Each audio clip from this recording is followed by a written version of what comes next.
Hello there everyone, this is Rackus96 here again with a project overview video. This project is on a modified nerf stryfe as well as attachments to match. This is not the stryfe in question, of course. I would not leave the stryfe this orange, because this much orange on a nerf blaster just screams I'm a toy.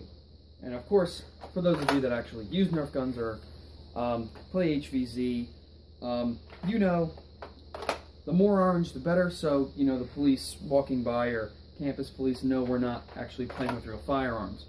So going along with this project, what I have done is the hardest part for me was actually picking a reference point.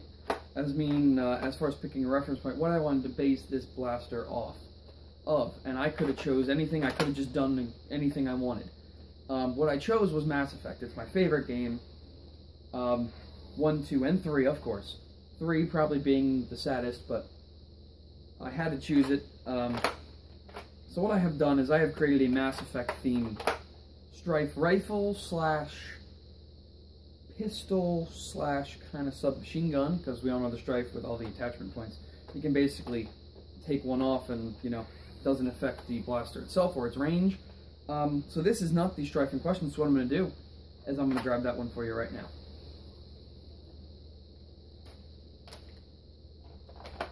Alrighty, so here we are. This is the Mass Effect themed stryfe. And for those of you that do not know, pretty much every single weapon in Mass Effect is either white, gray, or black. Of course, with all the other colors with red accented everywhere. That is the theme for the N7. And for those of you that do not know, N7 is a military organization in Mass Effect. It is part of the Alliance Marines, or Alliance Navy, that Commander Shepard, the main character, is of course involved in. And with that being said, pretty much every weapon in the first game is pretty much these colors.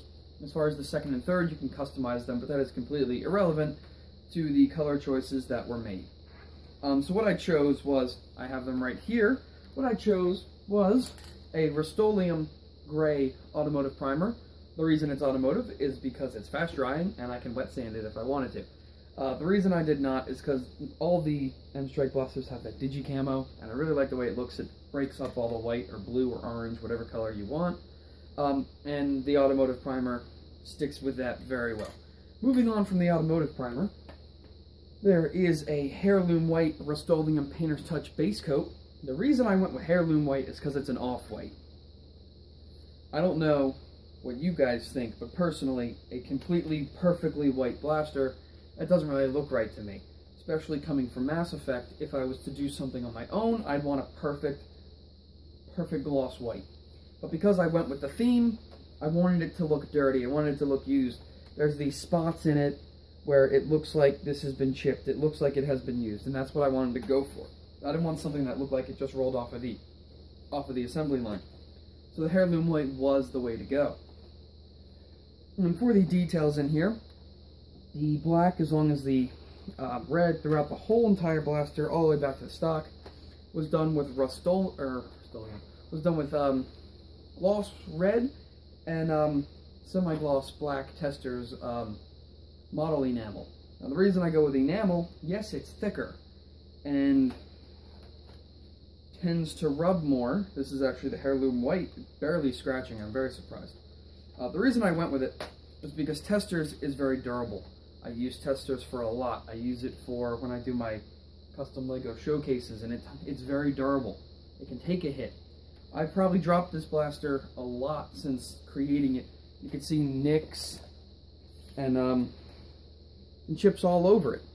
But here's the thing, to me it adds to the whole design. So without further ado, this is just a normal Retaliator stock. Nothing special about it, of course, except for the paint job, all the accents, with the bar missing. And then up front here is a long strike barrel, completely detachable, still functional with or without. With the orange tip remaining, because of my country and technically state laws, I wanted to, if I ever choose to use this for HVZ, I probably would.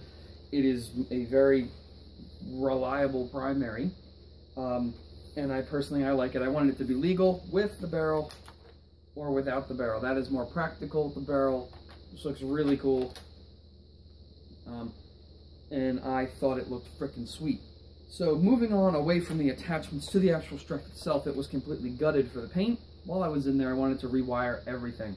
I used pretty much stock wires from other blasters, as well as the same gauge. I didn't want to put over and beefed up wires in here. I probably will next time, but this time it just was out of the question. Wanted to make sure everything would work properly with my upgraded batteries. I'm running 3 truss fires and 1 dummy cell, so it maintains perfect functionality as well as perfect pounding power, because this thing is a beast. So with the blaster, I incorporated a 6-round straight mag, because I think 12 and 18 is too much for the actual project goal itself. Now if I were to actually use this, I would have my 18-round straight mag hanging out of this, and of course my whole loadout where I have 2 more 18s and then 2 12s ready to go, and that is personally the best way. But for the project itself, it looking orange right now is not the way to go. I actually have another 6-round straight mag. This is a old one. I think this is actually out of my original, well, not the original long shot, but a long shot, that I will be painting black to match the black accents, and then of course it will look perfect when loaded into the blaster itself. So without further ado, I have 6 shots loaded up. I'm only going to step back a couple feet. I'll try not to hit the camera because it will fall. I have 6 rounds. I'll do 2 with the barrel and then 3 without. Please ignore the massive roar of the flywheels as we do this test. There's the 2 with. Actually going to move over a little bit. And here is the 3 without.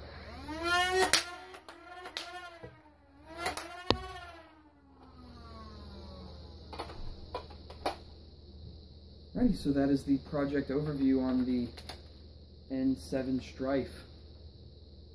So thank you guys very much for watching, and I'll see you in a update video that is coming up next. Thank you very much for watching, and I'll see you guys next time.